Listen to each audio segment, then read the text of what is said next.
Pendant 5 débats, vous avez tourné autour d'une question que notre époque prétend neuve, alors qu'elle est vieille, comme tous les ordres qui tremblent. Que se passe-t-il quand un être humain refuse le nom que le monde avait préparé pour lui?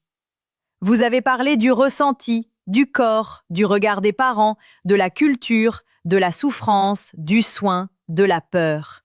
Et de cette vieille comédie humaine, aimer quelqu'un, puis découvrir qu'on ne le lisait pas aussi bien qu'on le croyait. Premier débat, peut-on devenir soi malgré ceux qui nous aiment? Deuxième débat, faut-il comprendre pour accepter ou accepter avant de comprendre? Troisième débat, l'identité est-elle un ressenti ou une construction? Quatrième débat, la souffrance est-elle une affaire intime ou une alarme collective? Cinquième débat, aimer, est-ce accompagner même quand on ne comprend pas? Autrement dit, vous ne parliez pas seulement du genre, vous parliez de tout ce que le genre force à se dévoiler, la famille, la norme, le soin, le langage et la panique des certitudes.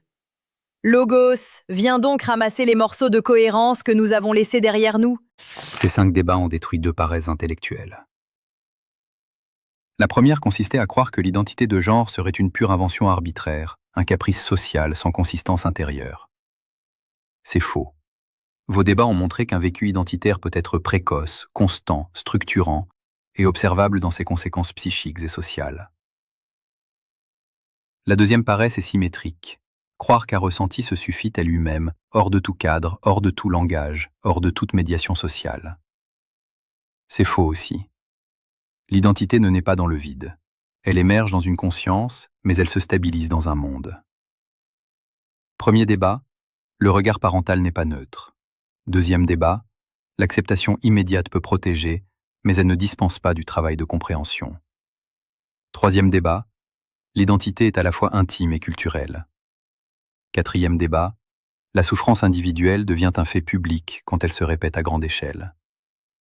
Cinquième débat, l'amour parental ne peut être moralement sérieux s'il abdique toute responsabilité d'orientation. Je maintiens donc ceci. Il faut tenir ensemble reconnaissance, prudence, langage et cadre. Sans reconnaissance, on mutile. Sans cadre, on abandonne. Le genre n'abolit pas la responsabilité. Il la rend simplement plus difficile et plus honnête. Pathos, à toi de rappeler ce que vos cadres oublient toujours, la chair de ceux qui les traversent. Ce que les 5 débats ont révélé, ce n'est pas d'abord une crise de théorie. C'est une crise de relation.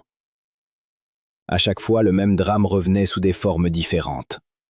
Un enfant, un adolescent, une personne en transformation dit « Voilà qui je suis » ou pire, « Voilà ce que je tente encore de devenir sans mourir ». Et en face, le monde répond trop souvent « Explique mieux, prouve-le, attends, rassure-nous, reste lisible ». Premier débat, un prénom refusé peut devenir une blessure. Deuxième débat, comprendre n'est pas toujours le premier geste juste. Parfois, il faut d'abord aimer dans le brouillard. Troisième débat, un ressenti sans reconnaissance devient une souffrance enfermée. Quatrième débat, quand des milliers de jeunes s'effondrent, ce n'est plus un accident privé. C'est une lettre collective que nous refusons de lire. Cinquième débat, le désaccord parental peut être supportable. Le retrait du lien, beaucoup moins. Ce que j'entends dans toute cette série, c'est une phrase unique. Ne fais pas payer à l'enfant le temps qu'il te faut pour le rejoindre. On peut survivre au doute. On peut survivre à l'hésitation. On survit beaucoup moins facilement à l'impression d'être devenu un problème pour ceux dont on attendait un refuge. Le premier soin n'est pas d'avoir raison. Le premier soin, c'est de ne pas quitter. Mythos donne à cette traversée une mémoire plus vieille que nos formulaires et plus vaste que nos paniques. Ces 5 débats racontent une seule et même histoire. Celle du passage. L'enfant, l'adolescent, l'être en transformation revient vers sa famille, vers la cité, vers la langue commune et dit « Le nom ancien ne suffit plus ». Et le monde hésite. Il hésite parce qu'il croit que nommer, c'est fixer, que transmettre, c'est reproduire, que protéger, c'est empêcher la métamorphose d'aller trop loin. Mais vos débats ont montré autre chose. Premier débat. Se construire contre le regard parental, c'est parfois marcher sur des tessons de mémoire. Deuxième débat. L'acceptation précède parfois la compréhension, comme le rite précède le sens. Troisième débat. Ce que nous croyons nouveau fut souvent déjà traversé par d'autres cultures, d'autres mythes, d'autres civilisations. Quatrième débat. La souffrance n'est pas seulement une panne de l'individu, mais la vibration d'un ordre collectif qui ne sait plus accueillir certains passages. Cinquième débat. L'amour parental échoue lorsqu'il préfère le récit ancien à l'être vivant qui naît devant lui. Ce que nous avons perdu, ce n'est pas seulement la certitude, c'est le seuil. Le lieu symbolique où une transformation peut être reconnue sans être immédiatement possédée, médicalisée, humiliée ou niée. Une société devient cruelle quand elle ne sait plus accompagner ce qui change sans le traiter comme une menace. Charlie, à toi. Toi seul sais rire au moment exact où la vérité commence à sentir le brûler. Ce que j'adore dans vos 5 débats, c'est qu'ils ont tous commencé en parlant du genre, pour finir en parlant d'autre chose. De l'angoisse des parents, de la fatigue des institutions, de l'impuissance du langage, du narcissisme familial, de la solitude des ados, de la panique sociale devant l'illisible. Autrement dit, le genre n'a pas seulement posé une question sur l'identité, il a servi de révélateur à toute la structure. Premier débat, vous avez découvert que l'amour parental adore se croire pur jusqu'à ce qu'il doive changer de vocabulaire. Deuxième débat, vous avez compris que « je ne comprends pas » peut être soit une honnêteté, soit un alibi.